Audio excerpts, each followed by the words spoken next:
How do different sickle cell anemia types affect symptoms? Imagine your blood cells as tiny, flexible discs that carry oxygen all around your body. In sickle cell anemia, some of these cells change shape into a sickle or crescent, which can cause blockages and other health issues. But not all sickle cell types are the same, and the way they affect symptoms can vary a lot. The most common and often most severe form is called Hemoglobin S disease, or Hemoglobin SS. This happens when a person inherits two copies of the sickle cell gene. The red blood cells become stiff and sickle-shaped, making it hard for them to flow smoothly through blood vessels. This can lead to frequent pain episodes, called pain crises, because blood flow gets blocked. People with this type often have anemia because their sickled cells break down faster than normal cells. They might also experience swelling in their hands and feet, increased risk of infections, delayed growth in children, and sometimes serious complications like strokes or damage to organs.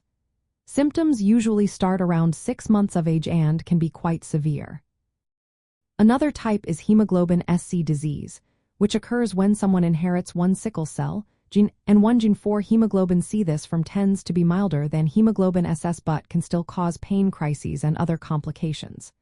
The anemia is usually less severe, and some people might experience fewer or less intense pain episodes. Still, medical care is important to manage potential issues and prevent long-term damage. Then there is hemoglobin S beta thalassemia, which happens when a person inherits one sickle cell gene and one gene for beta thalassemia. This affects how the hemoglobin is made. If no beta globin is produced, known as beta-zero thalassemia, symptoms can be as serious as hemoglobin SS, with severe anemia and organ risks. If some beta globin is made, called beta plus thalassemia, symptoms tend to be milder but can still include anemia, pain episodes, and potential organ problems. The severity depends on how much beta globin is produced.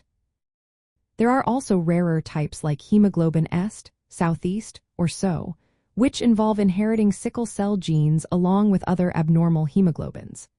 These are less common and can cause a range of symptoms from mild to moderate, but they usually do not lead to the severe complications seen in hemoglobin SS.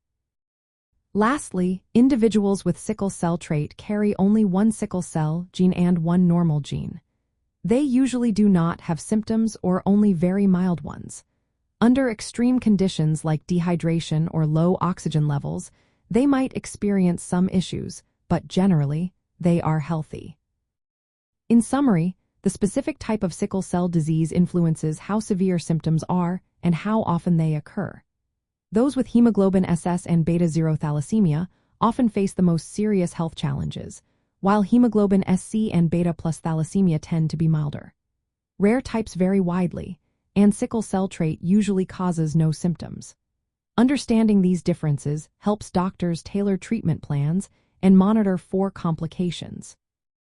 If you or someone you know has sickle cell disease, it's always best to work closely with healthcare professionals to manage symptoms and stay healthy.